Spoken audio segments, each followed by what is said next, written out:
The secret we buried among the stars. For 10,000 cycles, the Thraxis Dominion had ruled the stars with an iron grasp. Worlds burned, empires collapsed, and civilizations were remade in our shadow, yet through it all, one truth remained unshaken: warp technology belonged to us and us alone. Warp engines were not mere machines. They were living symphonies of energy and matter, forged in rituals older than some suns. To build one was to coax the fabric of reality into song, to bend the lattice of spacetime into pathways only our artisans could traverse. A single drive contained more secrets than an entire primitive world's science. And so, we guarded them as though they were sacred. For to lose that secret was to lose the leash around the galaxy's throat. That was why, when the warship Veltharion was ambushed near the fringes of Dominion space, our concern was not for the 3,000 soldiers lost in its fiery ruin. No, the High Regent's chambers echoed not with mourning, but with dread. Where did it fall? The Regent demanded, his spines flaring in agitation. The war counselors bowed their heads. Onto an unaligned world, High One. A blue-green sphere circling a yellow star. Its inhabitants call it Earth. The Regent hissed. Earth? The primitive mud ball barely scratching at its own orbit. Yes, High One. A pre-FTL species. For a long, awful silence, the chamber stilled. Every counselor knew what that meant. Warp technology, our most precious secret, had fallen onto a world of primitives. A world of humans. The command to erase. We must move quickly, Regent Valeth finally said, his voice cold. Seal the wreck. Erase the evidence. If necessary, cleanse the planet. They must never glimpse what they cannot comprehend. The counselors bowed, though unease rippled through them. Entire planets had been sterilized before for less, their skies boiled to vapor, their cities turned to glass. What was one insignificant world against the survival of the Dominion? Even so, something about the word humans unsettled them. The salvage mission.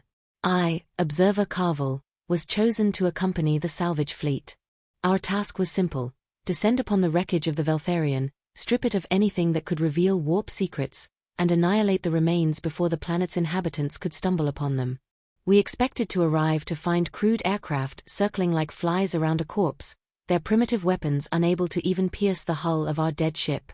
But when our vessels emerged from slipspace above the blue world, we found something else. The wreck was already sealed off. The human response. The Veltharion had come down in a barren stretch of land, yet within hours, humans had descended upon it in numbers that shocked even our hardened crews. Armored vehicles encircled the perimeter. Aircraft droned above like insects, carrying weapons bristling with missiles and cannons. The humans had thrown up barriers, floodlights, and armored tents around the broken hulk of our ship. And they were inside. Through cloaked eyes, our drones slipped closer, watching. We saw humans swarming over the ship like ants upon a carcass. But these were no fumbling primitives poking at alien metal with sticks. They were studying it. Panels were carefully removed, not smashed. Circuits were mapped, not torn apart. They were cataloging everything with relentless precision. One of my fellow observers whispered in horror. They should not even know where to begin. Yet they did. A disturbing realization. By the time our report reached the Regent, the humans had already constructed makeshift laboratories around the wreckage. Their brightest minds worked in shifts, day and night, feeding discoveries into a network that connected them across continents. To them, our sacred warp core was not a divine artifact. It was a puzzle. And they were determined to solve it. I stopped breathing when I saw one of their crude machines project a model of the warp lattice onto a glowing screen. The humans traced its pathways with their fingers, arguing, calculating, scribbling equations that should have been beyond their comprehension. They're not confused, I said aloud, my voice trembling. The others turned to me. They're curious. The gathering storm. Curiosity. That was their strength, and our doom. Most species looked upon warp technology with awe and terror. Some tried to worship it. Others tried to copy it and destroyed themselves in the process. That was why our secret had remained safe for millennia. But humans? They were different. Every failure to them was only another step forward. Every unknown was an invitation. Every impossibility was a challenge to be overcome. The Regent still laughed when he read our transmissions. They are primitives. They will kill themselves long before they comprehend what they toy with. But I had seen their eyes. I had seen the hunger in them. And I knew, deep in my marrow, that the secret we had buried among the stars was no longer ours alone. It belonged to them now. Primitive hands on sacred fire. The Dominion had expected confusion. Perhaps fear. At the very least, silence from the humans while they struggled to make sense of the impossible gift that had crashed into their soil. But when our cloaked shuttles passed over the wreck, the truth became undeniable. There was no confusion. There was no fear. Only determination. The encircled wreck. From the moment the Veltharians' remains had plowed into Earth's crust, the humans had reacted with an efficiency that unsettled even the most veteran Dominion commanders. We expected chaos. They gave us order. Entire battalions of soldiers established a perimeter, floodlights turning night into day. Tanks rolled into position, their turrets tracking the skies as if they knew someone would come looking. Helicopters and jet fighters crisscrossed the airspace, ensuring no satellite, no spycraft, no alien presence could observe undetected. But we still watched. We always watched. Through cloaked drones, we saw what unfolded inside the perimeter. Tents turned into mobile laboratories. Crates of equipment, scanners, particle analyzers, machines whose designs looked crude yet shockingly effective, were rushed in. And then the humans began to take the ship apart. The prying minds of Earth. Focus on the drive chamber. A human voice barked through one of our audio intercepts. Another replied, already on it. Radiation levels are dropping. Core must have gone inert on impact. Good. Get the team inside. Carefully. I remember the silence in our observation craft as we listened. The humans were not blindly prying open the wreck. They were systematic. Disciplined. Hungry. They approached the warp chamber with gloves, containment suits, and tools designed to scan before cutting. They marked every panel before removing it. They catalogued every wire, every shard of alloy, every conduit. And when the chamber opened, revealing the cracked but still recognizable lattice of a warp core, the humans didn't fall to their knees in awe. They smiled. The first mistake, that wasn't a mistake. We expected them to mishandle it. To prod the delicate resonance matrix and trigger a cascade. But they didn't. A man, later identified as Dr. Marcus Ellery, stood before the lattice, his visor reflecting its glow. He gestured, and the humans around him began photographing, sketching, and running scanners across the structure. Looks like superconductive pathways, he muttered. Not carbon, not silicon. Some kind of hybrid lattice. Stronger than anything on Earth. One of his colleagues frowned. It shouldn't be stable. Nothing like this should be stable. Ellery chuckled. And yet, here it is. Gentlemen, ladies, this isn't alien magic. It's alien engineering. And if someone engineered it. He turned, eyes gleaming. Then we can reverse engineer it. That single sentence, spoken in a dimly lit tent in the middle of nowhere, sent ripples across the galaxy. The Council's unease. Back aboard our fleet, I transmitted what I had witnessed. When the Council replayed Ellery's words, an uneasy silence filled the chamber. The High Regent sneered. Reverse engineer it? Absurd. They lack even the most basic harmonic stabilization technology. Their species still poisons its own air. They cannot hope to. High One, I interrupted, daring to cut across his words, they are trying. That alone should concern us. The Regent's eyes narrowed. His voice turned to venom.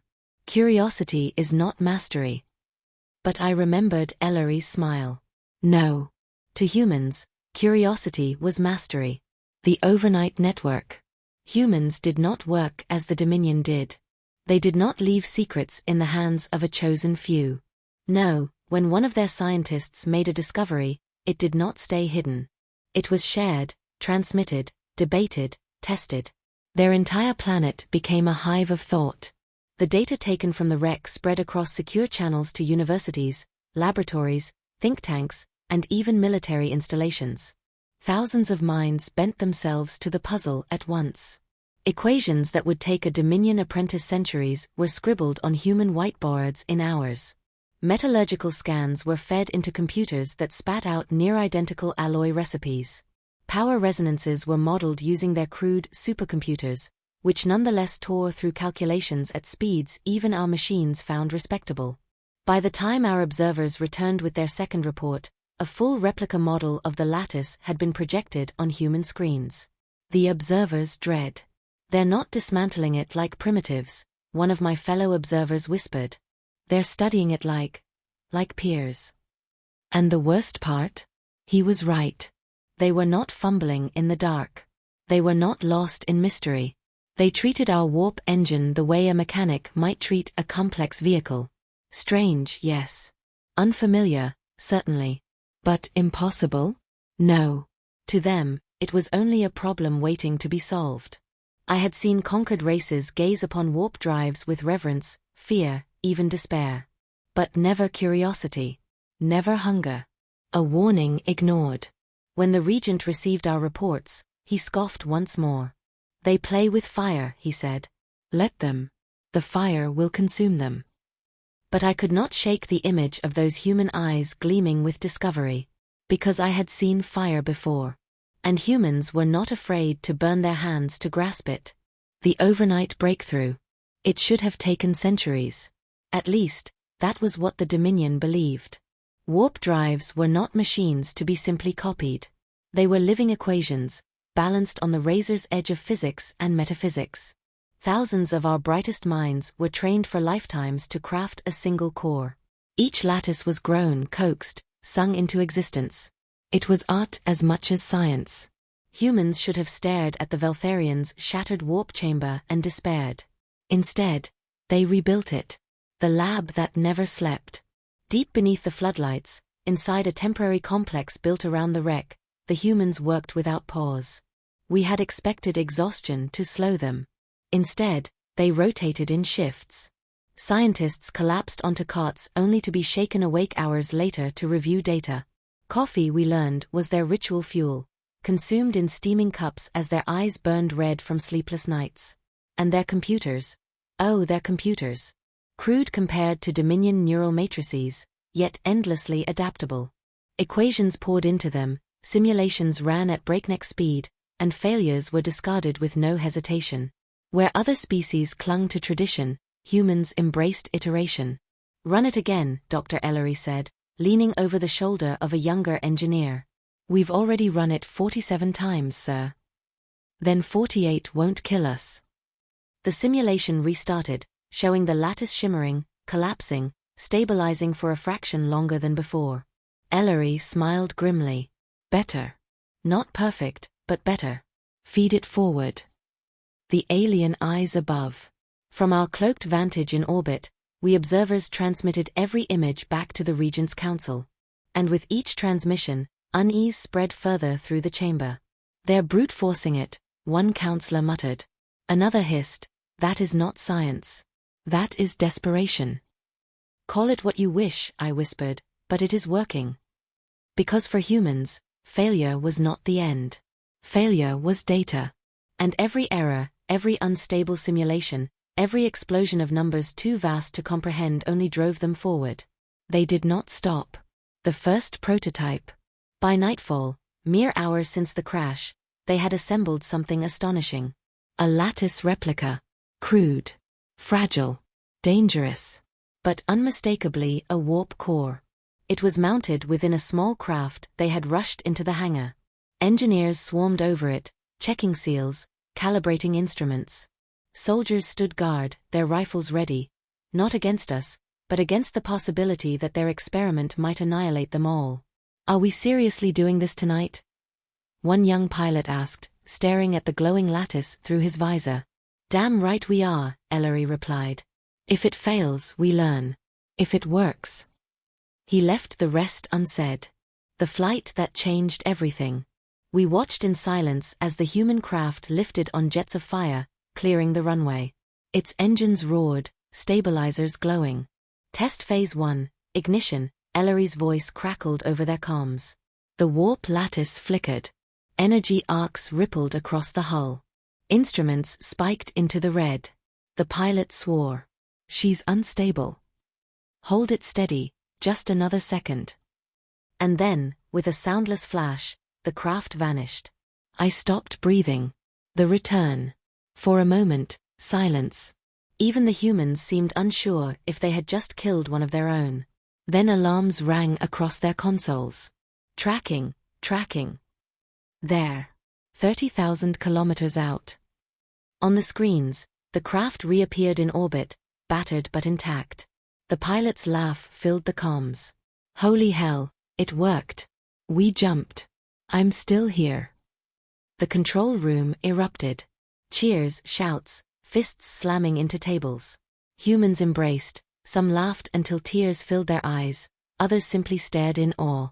Overnight, they had crossed the Gulf of Millennia. The Dominion's horror. When the recording reached the Regent's chamber, none dared speak at first. The silence was thicker than vacuum. Finally, one counselor hissed, This is impossible. A single night." Another slammed his claws into the table. "Their minds are diseased. No race should move so quickly." The Regent's spines flared in fury. "No. They have built nothing but a toy. Crude. Unstable. A child's sparkler held against a storm. They cannot mass-produce it. They cannot refine it. It is nothing." But even as he spoke, I could see the doubt behind his eyes.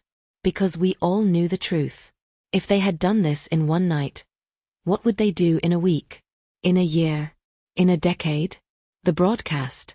The Regent's hopes of secrecy were shattered within hours. The humans did not hide their success. They broadcasted it. Not only across their world, but across every open frequency they could reach. Images of the prototype. Recordings of the pilot's triumphant return. Ellery standing before a camera, declaring, "Humanity has touched the stars. We are no longer bound. This is only the beginning." Billions across the galaxy heard those words. And in the slave worlds of the Dominion, whispers began to spread.